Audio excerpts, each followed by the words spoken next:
And then Paulsen played this rather surprising move. Knight takes the pawn on the e5. Now, we should pause for a minute and try and work out what's going on here, because this is a complicated attacking notion. And what Paulsen had in mind was that if black takes back, which is the most natural move, white plays this move. And he's forking the black knight on e5 and the black bishop on c5. And also white's freeing his game, getting a good development. And this fork, the pawn on d4, automatically regains the lost material. And this will give white an excellent position. So we're already seeing here a degree of extreme sophistication in Paulsen's opening play. But he's come up already with what might be termed the first brilliant idea of the game. Now, Morphy loved the initiative, and he's having none of that. He's not going to fall for that. He's not going to fall for that, no. It's called the fork trick, by the way, this little combination. It's called the fork trick. And what Morphy does is he puts the rook here, bringing the piece into active play, which is typical of Morphy's fluid style. And now the knight on e5, the white knight on e5 really is attacked. And it's got to make a decision. It's either got to withdraw, or he has to capture the black knight on c6. And if the knight comes back, for example, to this square, black can simply recapture his pawn on e4 with no problems. So Paulsen, who's obviously himself trying to win this game as white, evolves a more complicated procedure, and one that he hopes is going to give him the advantage by wrecking the black pawn structure. And what he does is he takes off here.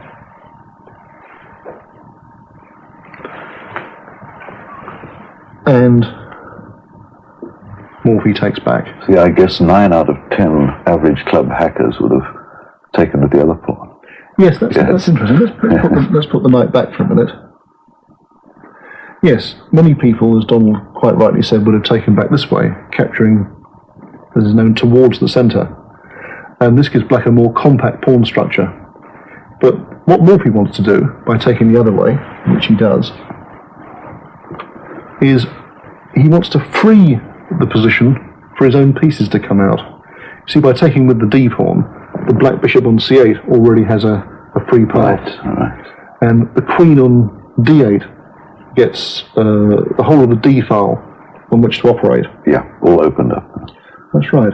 And Morphy was always concerned with the fluidity of his pieces, with mobilization, with quick development. And time again in these games from the mid-19th century, you see Morphy bowling over an opponent, just destroying him completely, because the opposition is neglecting the development of his pieces. And Paulsen moved back the attack bishop, and Morphy struck out again, still fiercely seeking the initiative. And this bishop's got to move once more, and there's really no point trying to cling to the extra pawn on the e4 square.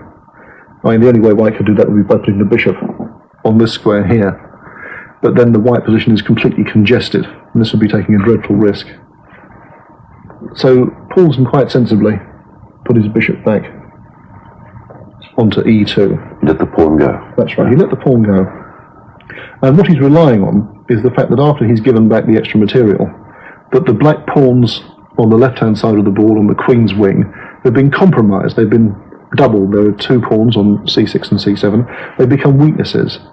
And Paulsen's hoping that he can then free his position, and that these weaknesses will tell against black in the later course of the game. Morphy took back his pawn, and Paulsen eliminated that dangerous knight.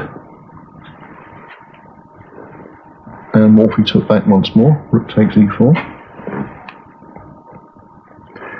And Paulsen hit the rook. And of course Morphy's got no choice now. He has to put the rook back on the e6 square. First of all, the rook's attacked, it's got to move, and secondly, he wants to defend his own pawn on c6, which otherwise the bishop would snap off. And now Paulsen makes the first of a series of small mistakes. What he should do now is to get his bishop out. He should play a move like d3, and then perhaps bring the bishop out to d2 square, and he should try to complete his development. But he didn't do that. He conceived a more ambitious plan, but ultimately one that's much more dangerous. And what he did was to play c3. Now, I imagine you can see what he's trying to do, Donald. No. Well, because frankly, I would have played the other move. The other move, yeah. Well, what he's trying to do is to push the move d4, which just frees his position completely. He's trying to break out at one fell swoop, and this is the natural preparatory move for it. But what he underestimated or overlooked was Morphy's tremendous reply, which to us seems quite natural, but to them, to the players in the 19th century who didn't really appreciate the theory of weak squares and so on, this must have come a bit of a thunderclap. Move Yes. Queen d3, and suddenly Makes you gulp when that sort of thing happens to you. Yes. yeah, oh dear, where did that come from? Suddenly this enormously powerful piece, the queen, is right in the guts of the white position, and it's very difficult to shift it because the black rook controlling the e-file means that white can't get his bishop from f3 back to e2 to chase it away. So this is now a monster sitting in white's vitals. Very hard to remove the queen. And we're on move number... This is move number 12, I'll play queen d3. So even just after 12 moves, white is already rather thrashing around. And what he tries now is a diversion on the extreme left flank. He plays b4, chasing the bishop, which just drops back to b6. And now move 14, he plays this move. And what do you think about that, Donald? Have you got any alternative ideas there? Let's go back to the position before white plays this. Would you have played a4, or can you think of something else? I wouldn't have played a4, but... I think a move I would have considered here, and given the defensive nature of white's position, is perhaps to put the rook on e1. Why not e1? Yeah. Because the black rook on e6 is a very dangerous attacking unit, and I think that when you're under pressure like this, you should try to eliminate the attackers. And I think even with a move like this, Paulsen might have survived, because the black position on the queen side is still quite weak, and if he can just eliminate the attacking black pieces, he could survive. But he didn't play rook e1. He lashed out on the queen's wing. Even after this... Yes, even after, White's position is still almost playable. Morphy took it off. Again you see the same concentration on not losing time. He doesn't bother, and his queenside structure is now a wreck.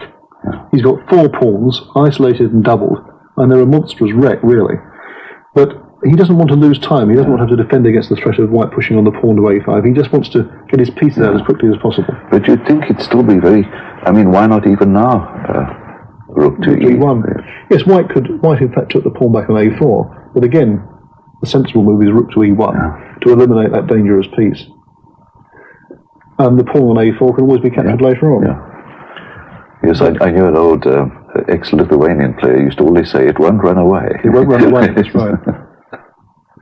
White took the pawn, and Morphy developed his bishop.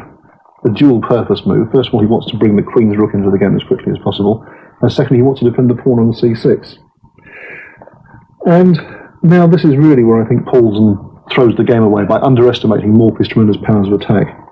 What he should do now, quickly, is put the queen on a6, challenging that black queen on d3. And this was his last chance to stay in the game. And to a certain strange extent, it justifies white's play. White's play looks rather amateurish by modern standards, but there was some point to it. And by playing the queen into a6, he would have kept on the board. But he didn't do that. He played the rook to a2 first, which is a necessary precaution. And now Morphy mobilizes the final piece. Now you see here, Ray, is where I think the average club player would already have been so nervous of how weak he is down there. To compound this, in effect, is what he's done, isn't it? Yes, that's right. But it's on the king's side, on the right-hand side of the board, that the denouement was going to come. Yeah. And now Paulsen plays this move. He finally gets the right idea. He challenges the black queen. Too late again. Too late. The reason it's too late is truly astounding, and it's this next move. And so far, the play by Morphy has been efficient, well mobilised, flowing, and the play by Paulsen has had a few hiccups. It wouldn't stand up by modern Grandmaster standards.